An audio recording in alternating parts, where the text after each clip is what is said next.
Hello everyone, welcome back to another episode of EDH with Kicker.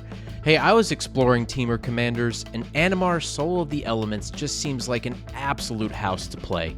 So in today's video, I want to go over my deck list for this crazy creature commander and show you why I think Animar is a ton of fun. Animar is a 3-mana 1/1 with protection from black and white. Whenever you cast a creature spell, put a +1/+1 counter on Animar. Creature spells you cast cost 1 less for each counter on Animar. Animar's cost reduction ability seemed powerful at first, but as I put this list together and started to playtest it, it quickly showcased how bonkers he can be. Protection from black and white is also a huge advantage and contributes to the longevity of keeping him in play. No Fatal Push, no Path to Exile, no Swords to Plowshares. Animar just dodges many common removal spells in Commander, and that's a huge advantage to us.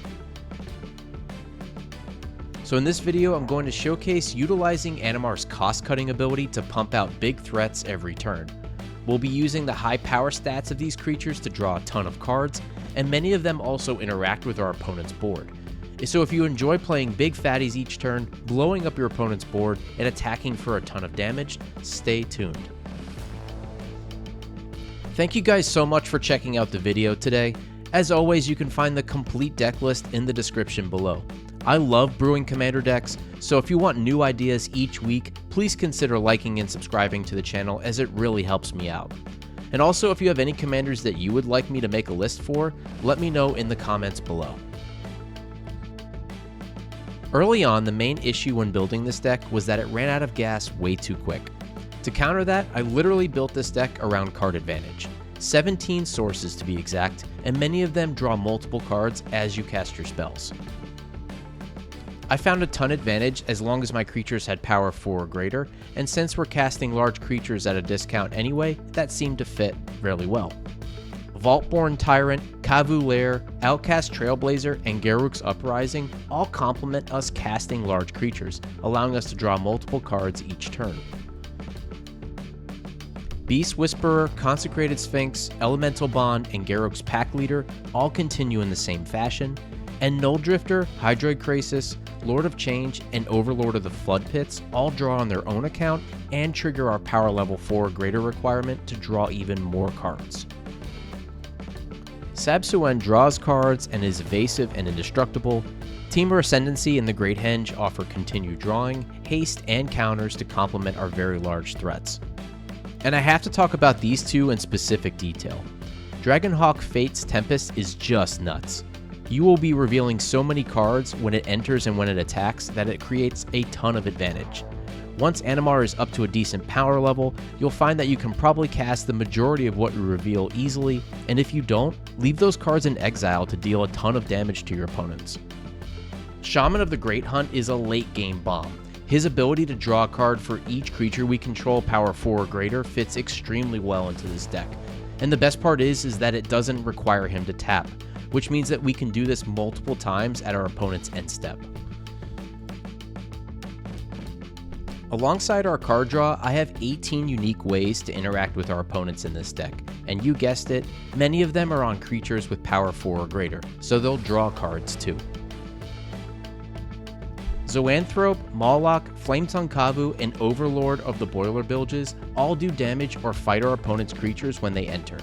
It's important to note too that the creatures with X in their mana cost have a huge upside with Animar. Let's say Animar has 5 counters on him and thus reduces our creatures by 5 generic mana. Zoanthrope would be a 5/5 flying Ward 2 for paying only a red and blue mana. The Ravenous ability would trigger when it enters to draw us a card, and Zoanthrope would deal 5 damage to any target. For 2 mana, that is an insane amount of value.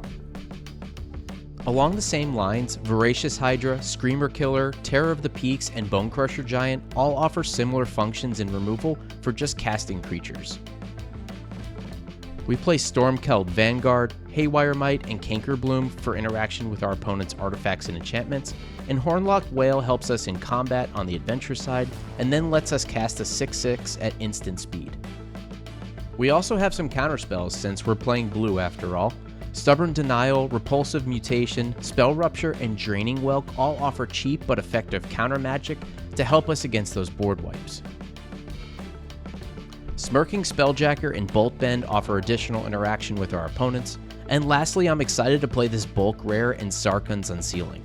I don't think I've ever seen anyone cast this card, but in this deck, it's a Flametongue Kavu to any target, including our opponent's face. And if our creature's power is 7 or greater, it blows up our opponent's board too. Remember those creatures with X in their casting cost? Getting to 7 is a breeze in this deck. But wait, there's even more to come.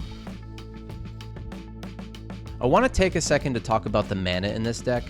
It seems a bit weird to go into heavy acceleration when Animar reduces the costs so effectively, but I found it very important to have creatures that can both ramp you and get early counters on Animar to start chaining your big creatures together. Birds of Paradise, Llanowar Elves, Incubation Druid, and Kami of the Whispered Woods, Biophagus, Fanatic of Ronus, Tender Wild Guide, and Wandertail Mentor all help us stabilize our 3-color mana base and offer significant upside as larger creatures in the late game. The Earth Crystal helps double Animar's counters and reduce our costs further, and Overlord of the Hauntwoods has a power of 6 to play into our deck and gives us Rainbow Lands on ETB and attack. And I want to touch on our colorless ramp too. Pilgrim's Eye, Scampering Surveyor, Skittering Surveyor, and Solemn Simulacrum may look out of place here, but man, is it nice to cast these for free once Animar gets online. They thin your deck, they fix your mana base, and they give Animar yet another counter when they get cast.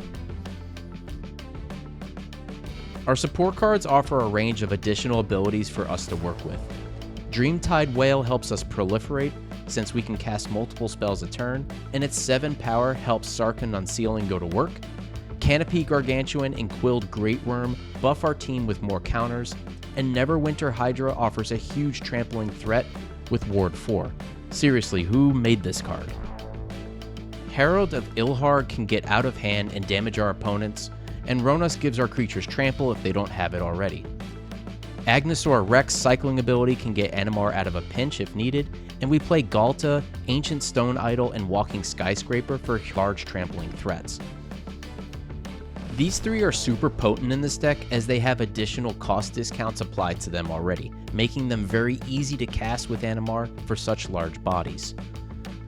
Goldvein Hydra and Stonecoil Serpent can be cast for huge amounts, and finally we play Hardened Scales to help Animar get up to speed quickly. And that's my take of Animar, Soul of the Elements in Commander. Feel free to give the deck a spin in the link below and let me know what you think. As always, thank you so much for watching, and don't forget to like and subscribe to the channel. I'll see you in the next video.